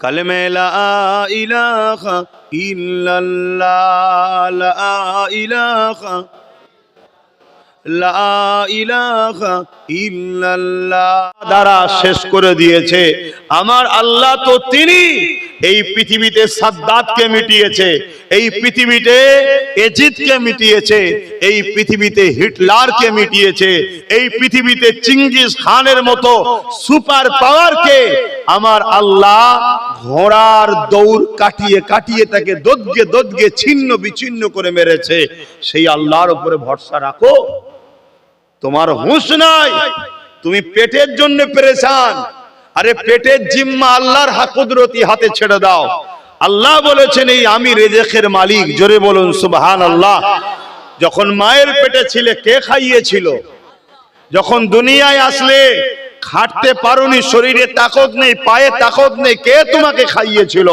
তুমি আসার আগে তোমার মায়ের স্তনে দুধ কে দিয়েছিল তাহলে সেই আল্লাহর কথা তুমি এখন ভুলে গেলে কেন রিজকের পিছনে অত ছুটছো কেন তোমার তো উচিত আমার আল্লাহর দ্বীনের উপরে কি হচ্ছে দেখো আমার রসুলের কষ্টের মেহনতের ইসলামের উপরে কি হচ্ছে দেখো। এটা তো তোমার আমার উচিত ছিল। যদি কারো হাওয়া খাওয়ার প্রয়োজন হয় পাখার ডান্ডা ঘোরাতে হয় না, প্লাগে তার কানেকশন থাকলে সুইচটা টিপলি হাওয়া লাগে। তা তোমার যখন শান্তি পাওয়া দরকার, তোমার উচিত দুনিয়ায় ছুটো ছুটি না আল্লাহ ও রসুলের সঙ্গে কানেকশন রাখো, অটোমেটিক তুমি দুনিয়া আখিরাতের কামিয়াবি পাবে। জোরে বলুন সুবহানাল্লাহ। কিন্তু আজকে আমরা সেই জায়গা ছেড়ে দিয়ে নিজের পেরেশান হয়ে যাচ্ছি। কিন্তু আমরা কি হতে পেরেছি? কিছু পেয়েছি? বলুন, কিচ্ছু পাইনি। আর আজকে এমন কিছু শুনতে হচ্ছে আমার ইসলামে নাকি রেপ করাটা পাপ কাজ নয়। এই খবরটা যখন অমুসলিম মা বোন বাপ ভাইয়ের কাছে, গ্রাম্য এলাকার কাছে খবরটা যাবে, তারা কি বলবে? বলো বলো। এই নিয়ে কোনো আন্দোলন হয়েছে? এই নিয়ে কোনো হুড়োহুড়ি হয়েছে? কিন্তু উত্তরপ্রদেশে কিছু হলে আমার বাংলার মোল্লা কোনো সব বেরিয়ে পড়ে। প্যালেস্টাইনে কিছু হলে আমার বাংলার মোল্লারা বেরোয়। আর আমার বাংলায় ভাটপাড়াতে কানমুতর গোড়ায় এত বড় কথা বলেছে, হুড়োহুড়ি হচ্ছে কেন? তাহলে ঘর মে আগ লাগি হ্যায় ঘর কি চারক সে। উলামার মধ্যেই যদি গাদ্দার ঢুকে যায়, উলামার মধ্যে যদি মুনাফেক ঢুকে যায়, এ জাতি বাঁচবে কি করে? আর এই কথাগুলো আমি আলোচনা করি বলে অনেকের ব্যথা হয়। ব্যথা তো তার হবে যে এই কোয়ালিটির উলামা। আমি কারো নাম ধরে বলেছি? আল্লাহ নবী বলেছেন আসমানের নিচে জমিনের উপরে আখরি জামানায় সব থেকে নিকৃষ্ট হবে একদল উলামা। সব থেকে নিকৃষ্ট কারা? একদল উলামা। আর সবার থেকে শ্রেষ্ঠ কারা? আল উলামা ওয়ারাসাতুল আম্বিয়া, নবীর ওয়ারিস উলামারাই। জোরে বলুন সুবহানাল্লাহ। সর্বপ্রথম জান্নাতে যাবে কারা? উলামারা। জোরে বলুন সুবহানাল্লাহ। আর সর্বপ্রথম জাহান্নামে যাবে কারা? উলামারা। তাহলে উলামার মধ্যে দুটো কোয়ালিটি আছে না? না, তাহলে আপনাকে তো বুঝতে হবে, আপনাকে তো দেখতে হবে। তো ভাইয়ের আমার, আমার রসুলের ইসলাম নারীদের ঘরে কি সম্মান দিয়েছে। আসো আমরা একটু ইসলাম খুঁজে দেখি। আল্লাহ নবী আসার আগে পৃথিবীর জমিনে 360টা নকল খোদার উপাসনা যারা করত, যারা নিজেদের রাজাদিগকে সিজদা করত, নিজেদের রাজাদের উপাসনা করত, তারা নিজেদের কন্যা সন্তান হলে ওই কন্যা কোনকে জ্যান্ত জ্যান্ত পুঁতে দিত। এ যুবকেরা, পৃথিবীর জমিনে নারীদের কোনো সম্মান ছিল না, পৃথিবীর জমিনে নারীদের কোনো মর্যাদা ছিল না, পৃথিবীর জমিনে নারী ছিল একটা ভোগের জিনিস, পৃথিবীর জমিনে নারী ছিল একটা অশুভ জিনিস। এই জন্যে তারা নারীদেরকে হত্যা করত, নারীদেরকে জ্যান্ত পুঁতে দিত, নারীদেরকে বাজারে নিলামে তুলতো, কেনা বেচা হতো। ধনীরা খরিদ করে নিয়ে গিয়ে ওই নারীদের ইজ্জত লুটত, ওই নারীর দেহকে শোষণ করত। যদি কন্যা সন্তান হতো, ওই নারীকে এবং তার কন্যাকে উভয়কে হত্যা করে দিত।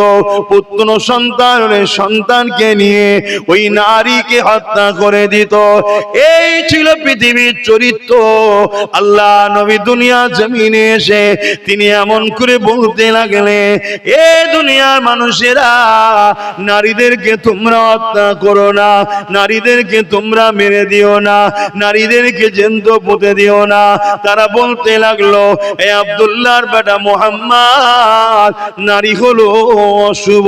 আল্লাহ নবী বললেন, না, এটা তোমাদের কুসংস্কার, এটা তোমাদের ভুল ধারণা। যে 16টা পুত্র সন্তান মায়ের পেটে দেয়, ওই 16টাই কন্যা সন্তান দেয়। যদি নারী না থাকে তা পৃথিবীতে সন্তান হবে কি করে, মানুষ জাতি হবে কি করে? আল্লাহ নবী তাদের বুঝাচ্ছে। বুঝাতে বুঝাতে রাসূল বললেন, কোন ঘরে যদি প্রথম সন্তানটা নারী হয়, কোন ঘরে যদি দাম্পত্য জীবনে প্রথম সন্তান কন্যা সন্তান হয়, এর মানে ওই নারীর আব্বা বাবাকে মহান স্রষ্টা কন্যা সন্তান পাঠিয়ে জান্নাতে সুসংবাদ দিল। জোরে বলুন সুবহানাল্লাহ, আরো জোরে বলুন সুবহানাল্লাহ। এই মর্যাদা পৃথিবীর কেউ দিয়েছে নারীকে? ইসলাম যে মর্যাদা দিয়েছে, তাহলে আমাদের তো চ্যালেঞ্জ করা দরকার যে আসো তোমরা যারা ইসলামের নামে মিথ্যাচার করছো, ইসলাম নারীকে যে সম্মান দিয়েছে এই মোকাবেলায় আর একটা অন্য কেউ আসো, দাঁড়াতে পারো তো আসো। যে প্রথম যদি কোনো বাবা কোন আব্বার কন্যা সন্তান হয়, এর মানে ওই আব্বাকে ওই বাবাকে মহান স্রষ্টা শান্তি ও জান্নাতের সুসংবাদ পয়গম পাঠায়। জোরে বলুন সুবহানাল্লাহ। কোন সময়ে রাসূল বলছে? যে সময়ে জ্যান্ত নারীদেরকে পুঁতে দেওয়া হচ্ছে সেই সময়। যারা পুত্র তারা কেউ এক আল্লাহ মাননেওয়ালা ছিল না। শুনছেন তো নাকি? আজকেও যারা নারীদেরকে অসভ্যতা বর্বরতা নারীদের উপরে জুলুম করছে, এরা কখনো মহান স্রষ্টার মাননেওয়ালা লোক হতে পারে না। খেয়াল করে দেখো, কেননা আল্লাহ নবী জানিয়ে দিলেন আল জান্নাতু তাতাকামুল উম্মাহাত। এ দুনিয়া মানুষেরা নারীদের মর্যাদা ইসলাম কতটা দিয়েছে, যে জান্নাতে যাবার জন্য সবাই অপেক্ষায় রয়েছে, যে জান্নাতে যাবার আশায় সবাই ছটফট করছে, যে জান্নাতে তামান্না সবার রয়েছে। এ নওজওয়ানেরা, আল্লাহ শ্রেষ্ঠ শান্তির জায়গা, নিরাপদের জায়গা, আল্লাহ শ্রেষ্ঠ পেয়ারা জায়গা, ওই জান্নাতকে ইসলাম নারীদের মায়ের জাতের পায়ের তলায় করে দিয়েছে। আল জান্নাতু তাতাকামুল উম্মাহাত। প্রতিটা ছেলেদের জান্নাত হলো তার মায়ের পায়ের তলায়।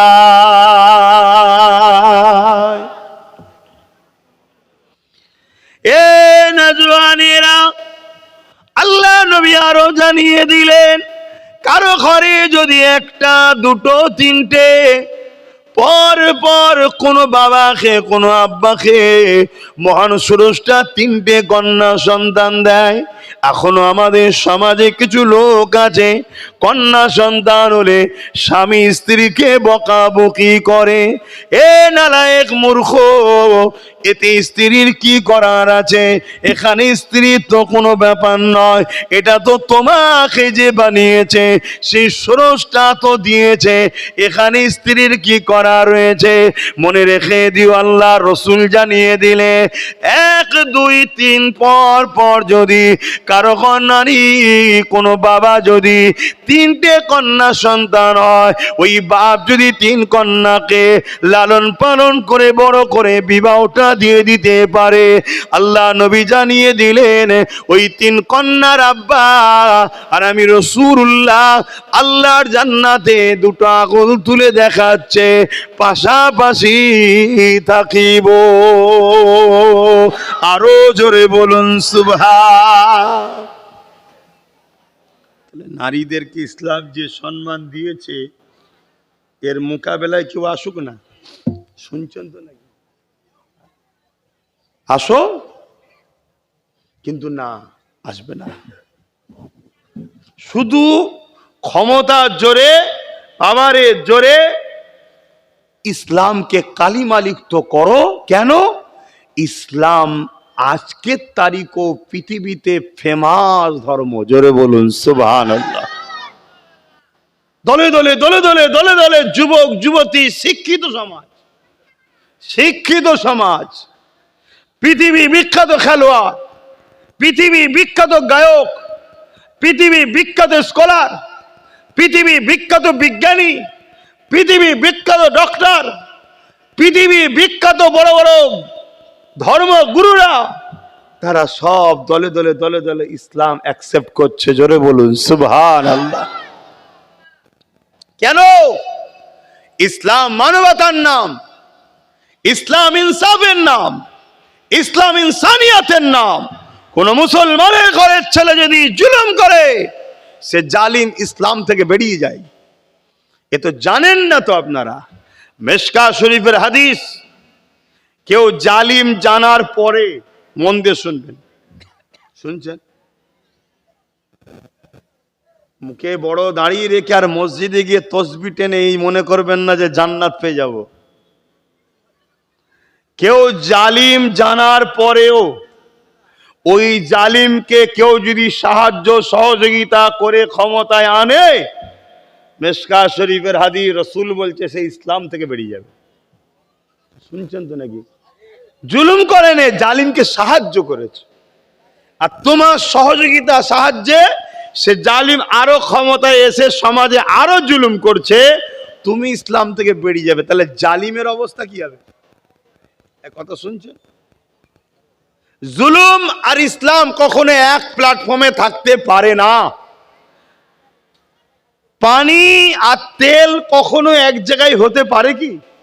বলুন, এর থেকেও অসম্ভব। সত্য আর মিথ্যা এক জায়গায় থাকতে পারে না। রেপ আর ইসলাম এক জায়গায় থাকতে পারে না। জুলুম আর ইসলাম এক জায়গায় থাকতে পারে না। অত্যাচার আর ইসলাম এক জায়গায় থাকতে পারে না। খুন আর ইসলাম এক জায়গায় থাকতে পারে না। যদি বলেন অনেক মুসলমান করছে, তো আপনি তো মুসলমান দেখছেন, আর আমার ইতিহাস বলছে রোমের মতো ঘটনা ঘটছে। রোমে কি হয়েছে? স্পেনের মতো ঘটনা। স্পেনে কি হয়েছিল? স্পেনে অর্থের লোভে, পদের লোভে অনেক মুসলমান ইসলাম থেকে বেরিয়ে গেছিল। শুনছেন তো আমার কথা? বেরিয়ে গেছে। 9টা পর্যন্ত থাকবো আমি, এই করি। তাহলে সরে আসেন। শীতের সময় তোমার খোলা আকাশের নিচে চেপে চেপে যান না, ভাল লাগবে তো। এখন যত চেপে চেপে বসবেন তত জানটা আলা হবে, তবে কোলে যেন উঠে পড়বেন না। সরে আসেন। দরুদ শরীফ আল্লাহুম্মা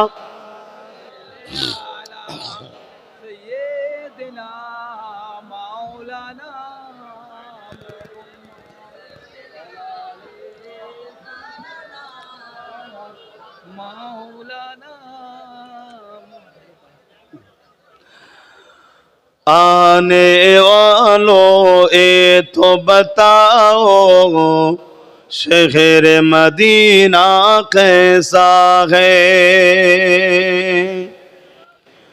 आने वालों ए तो बताओ शहर मदीना कैसा है। देख के जिसको जी नहीं भरता, देख के जिसको जी नहीं भरता, ओ मदीना ऐसा है। आने वालों ये तो बताओ शहर मदीना कैसा है। गुंबद खजरा के साए में बैठ के तुम तो आए हो। गुंबद खजरा के साए में बैठ के तुम तो आए हो। उस साए में रब के आगे, उस साए में रब के आगे सिजदा करना कैसा है। आने वालों ये तो बताओ शहर मदीना कैसा है। देख जिसको जी नहीं भरता, देख जिसको जी नहीं भरता, ओ मदीना ऐसा है। आने वालों ये तो बताओ शहर मदीना कैसा है। अल्लाहुम्मा सल्ली अला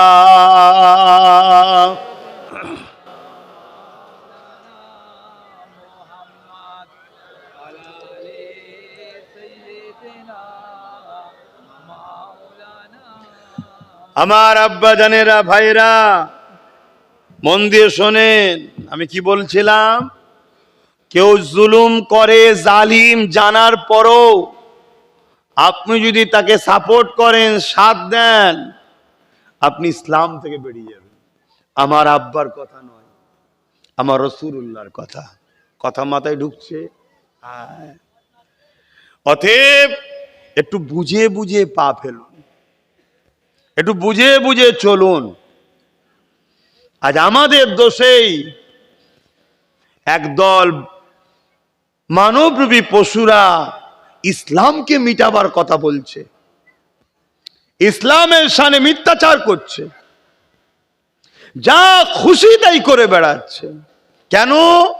বুঝে নিয়েছে মুসলিম যুব সমাজ এদের মধ্যে আকসারকে আমরা গান, যাত্রা, ফাংশন, নেশার মধ্যে ঢুকিয়ে দিয়েছি। এই আসছিলাম, রাস্তা একটা মেলা হচ্ছে, দেখলাম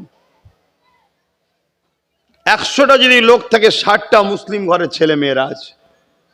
তা কাল যদি ওদের ওপরে জালিম হুকুমাত দ্বারা খোদা অর্থাৎ শাস্তি দেয়, জালিম হুকুমাত দ্বারা খোদা শাস্তি দেয়, আফসোস করার তো কিছু নেই।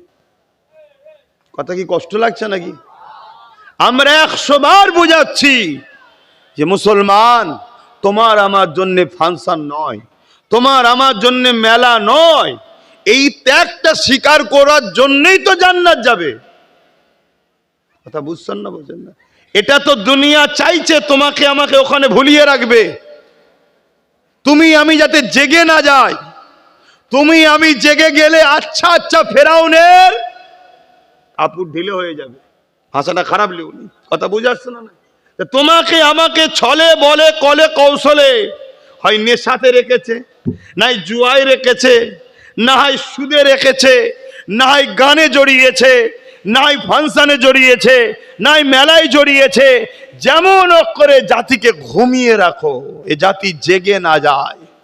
এ জাতি জেগে গেলে এ সমাজের কোন ধর্মের বেটিরা রেপ হতে পারে না।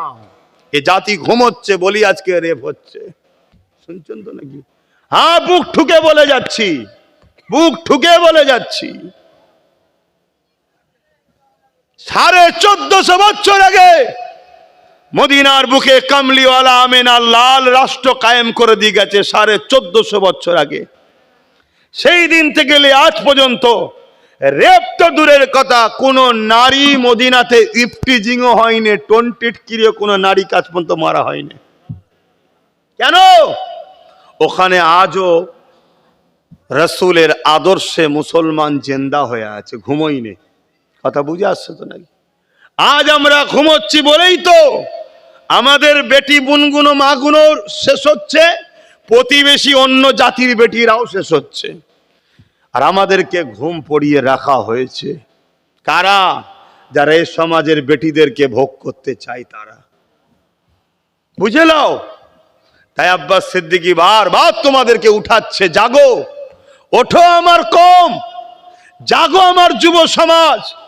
তুমি এই দুনিয়ায় গেম খেলতে আসুনি, তুমি এই দুনিয়ায় এসেছো বিধবা, অসহায়, দুঃখীদের চোখের পানি মুছতে। তুমি আমেনার লালের ধর্মে এসেছো। তোমাকে আল্লাহ অন্য জায়গায় পাঠাইনি, এখানে পেঠিছে এই কাজের জন্য। তুমি তোমার ডিউটি যদি পালন না করো, আল্লাহ তোমাকে তো মিটাবেই, দুনিয়াতে লাঞ্ছিত করবেই, পরকালেও আল্লাহ তোমার জন্য কিন্তু আযাব রেখেছে। কথা শুনছো আমার যুবকরা? নিজেকে পরিবর্তন করো, নিজেকে ভাবাও, নিজেকে জাগাও। কত লাখো বেটিরা আজ কাঁদছে, কত লাখো বোনেরা আজকে কাঁদছে। কেউ বিবাহ করার পরে পণ দিতে পারে না বলে আজ ঘরে অশান্তি হচ্ছে, পুড়িয়ে মেরে দেওয়া হচ্ছে। এখনো বন্ধ করাও তোমার আমার ডিউটি। শুধু মসজিদে গিয়ে সেজদা করাটা শুধু ডিউটি দিয়েছে আল্লাহ, এটা দেয়নি। ওটাও যেমন ডিউটি, এটাও তেমন ডিউটি। কিন্তু হাতটাকে আমাকে মাফ করো, আমাকে বলতে দাও, ওই ডিউটিতে যদি গাফলতি হয়ে যায়, খুঁত হয়ে যায়, সেজদা যদি ঠিক মতো নাও হয়, কিন্তু ইরাদা আল্লাহকে সেজদা দিয়েছো, আল্লাহ পাক তবুও বলেছে যা আমি কবুল করে নেব। জোরে বলুন সুবহানাল্লাহ। কিন্তু এই ডিউটিতে যদি গাফলতি হয়, আল্লাহ বলেছে আমি ছাড়বো না তোদেরকে। তোরা আমার সৃষ্টিকে বাঁচালিনি। শুনছ? আজকে জাহেল মূর্খ মানবরূপী পশু বলছে ইসলামে নাকি নারীদের রেপ করা খারাপ কাজ নয়। ইসলাম জানিস কোথা? ইসলাম যদি থাকতো তোদের মতো জাহেলদের কবে সব ঝুলিয়ে দেওয়া হতো, একটা কোনো চরিত্রহীন সমাজে থাকতো না। কথা বুঝছেন না, বোঝেন না? এ সমাজের নারীদের দিকে কেউ বড়াই নজরে তাকাবার ক্ষমতা পেত না। আর যারা বলছে তাদেরই সমাজে বা তাদেরই দলে অনেক নেতা মন্ত্রী আছে যাদের সব রেপ কেসের মামলাও আছে, তারা আবার ইসলামের উপরে কলম চালাচ্ছে। আর এই সুযোগটা পাচ্ছে কাদের জন্য ভাই? একটু বলেন না গো, কাদের জন্য? আমরা ভুল করেছি স্বীকার করছেন তো নাকি? তাহলে শুধরে যান। যে পাওয়ার নিয়ে ও আমাদের উপর আঘাত দিচ্ছে, ওই পাওয়ার আমাদেরকে দখল করতে হবে, ওই পাওয়ারে ওদেরকে সাইজ করতে হবে, না হবে না। আসেন আমার নবী পাকের আখলাক, আমার নবী পাকের দিন, আমার নবী পাকের আদর্শ, আমার নবী পাকের জীবন চরিত্র আজও পৃথিবীর মানুষ যারাই পড়তে লেগেছে তারাই আমার নবী পাকের দিবানা হয়ে গিয়ে ইমানে নূরে কলেমা পড়ে মুসলমান হয়ে যাচ্ছে। এ যুবকেরা, তরুণেরা, আমার নবী পাকের প্রেমিকেরা, ইসলাম বিধান করে দিল। আল্লাহ নবীর কাছে একটা ব্যক্তি এসে জিজ্ঞাসা করলে, ইয়া রাসূলুল্লাহ, হাবিবাল্লাহ, আমার উপরে সব থেকে বেশি কার হক? আল্লাহ নবী বললেন, তোমার মায়ের, তারপরে কাঁদ তোমার মায়ের, তারপরে কাঁদ তোমার মায়ের, তারপরে কাঁদ তোমার বাপের। অর্থাৎ ইসলাম নারীদের অধিকার কত দিয়েছেন দেখেন। মা তো নারী জাত, প্রত্যেকটা পুরুষ আপনার তো মা আছে। আল্লাহ নবী বললেন, প্রথম সব থেকে বেশি হক আপনার উপরে আপনার মায়ের যে কিনা নারী, দ্বিতীয় হক আপনার উপরে আপনার মায়ের যে কিনা নারী, 3 নম্বর হক আপনার মায়ের যে কিনা নারী, তারপরে হলো আপনার আব্বা যে কিনা পুরুষ। ইসলাম নারীকে এত মর্যাদা দিয়েছে, এই ইসলামের ওপরে কেউ মিথ্যাচার করবে এটা চুপ করে থাকা, এর থেকে বড় জুলুম আর কি হতে পারে? কিয়ামতের দিন এই অন্যায়ের বিরুদ্ধে যদি না মুখ খোলো, এই অন্যায়ের বিরুদ্ধে যদি না করো, এই অন্যায়ের বিরুদ্ধে কথা যদি না বলো, কিয়ামতের দিনে আল্লাহ পাক বুবা শয়তান করে উঠাবে। এ যুবকেরা, তরুণেরা, আমার আব্বা আম্মারা, মনে রেখে দেবেন, আল্লাহ নবী, নূহ নবী, দয়া নবী জানিয়ে দিলে, যখন কোন নারী কোন পুরুষে বিবাহ হবে, অর্থাৎ একটা কন্যা একটা পুরুষ দুজনের যখন নিকাহ হবে, ইসলামের নিকাহ সিস্টেমটা কি শুনে রেখে দাও। পুরুষকে আগে থেকে স্ত্রীকে আনার আগে নিজের ঘরকে সুন্দর করে সাজাবে। তুমি তোমার স্বার্থ মতন সাজাও, যেন তোমার স্ত্রী এসে মনে করে এই যে যা কিছু করা হয়েছে আমার জন্য করা হয়েছে। দ্বিতীয় নম্বর, তুমি পুরুষ, তুমি আগে যাও কন্যার ঘরে, নারীর ঘরে, সেখানে গিয়ে তাকে নজরানা দিন, মোহর দিয়ে, তারপরে তাকে তুমি তোমার জীবন সাথী বানিয়ে তুমি তোমার ঘরে নিয়ে আসো, এবং ঘরে নিয়ে এসে তার থাকা খাওয়া, তার জীবনের প্রয়োজনের জামা কাপড়, ওষুধ থেকে শুরু করে সব কিছু দায়িত্ব পুরুষ তোমার কাঁধে। যদি দায়িত্ব না নিতে পারো, নেকাহ করো না। আর যদি দায়িত্ব নিতে পারো, নেকাহ করো। কেননা এই হক যদি তুমি না আদায় করো, এ পুরুষ কিয়ামতের দিন আল্লাহ তোমাকে ধরবে। শুনছেন তো? এটা হলো ইসলামের নিয়ম। আর এখন মেয়ের বাপ টাকা দেয় পুরুষকে, মোটরসাইকেল টরসাইকেল ফোন, এটা মানুষের শয়তানদের তৈরি করা। কথা বুঝছেন তো নাকি? এটা ইসলামের নয়। এমন কথা বুঝছেন তো নাকি? তাহলে সেই ইসলামের ওপরে আঘাত, অসুবিধা হচ্ছে। হ্যাঁ, আবার একটা প্রশ্ন ওঠে, কি সবই বুঝলাম, তাহলে ইসলাম নারীদেরকে পর্দা করতে বলে কেন? সব কিছু ছেড়ে দিয়ে পর্দার পিছনে চলে গেছে কেন? পর্দা ঢেকে রাখলে সমস্যা কিসের? ঢেকে রাখলে সমস্যা কোথায়?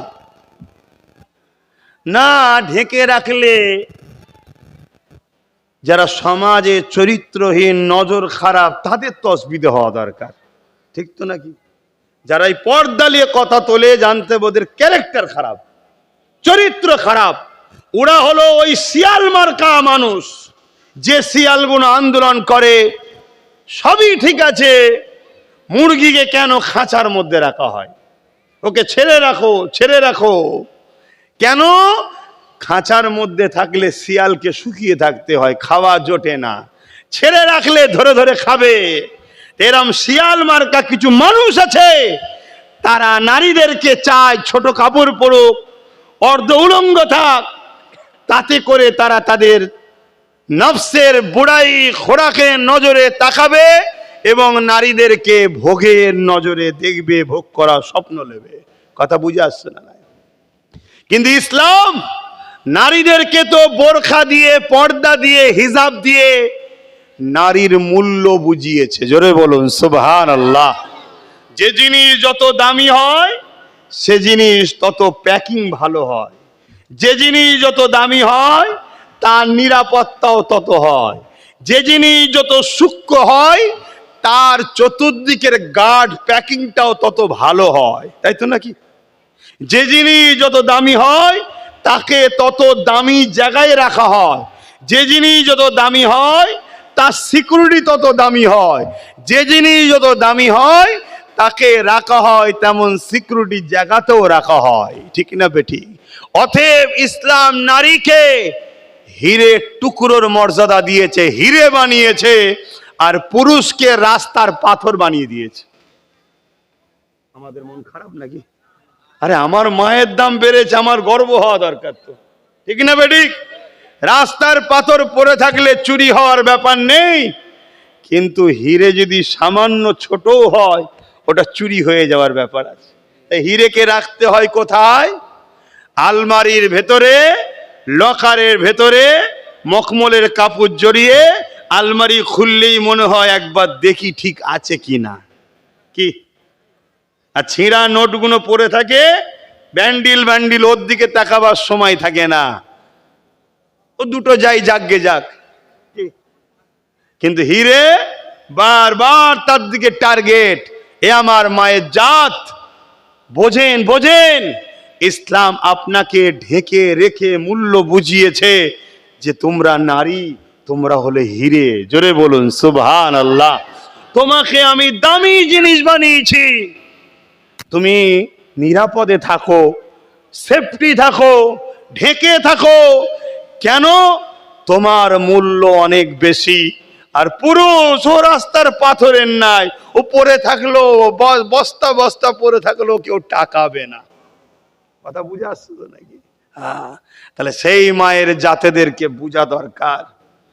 কিন্তু আজ আমার মায়েদের মধ্যে অনেক মা আছে নিজেদের মূল্য নিজেরাই কমিয়ে দিচ্ছে। কি কমাচ্ছে না কমাই না? আজকে চলে যাও আরব দুনিয়ায়, যে দুনিয়ায় কোনো নারীর পায়ের পাতা দেখা যায় না, সেই আরব দুনিয়ায় যখন একটা নারীর বিবাহ হয়, সেই নারীর নজরানা দেনমোহর হলো 1 কোটি টাকা। কত? 1 কোটি টাকা পুরুষকে দিতে হবে, তারপরে বিয়ে হবে।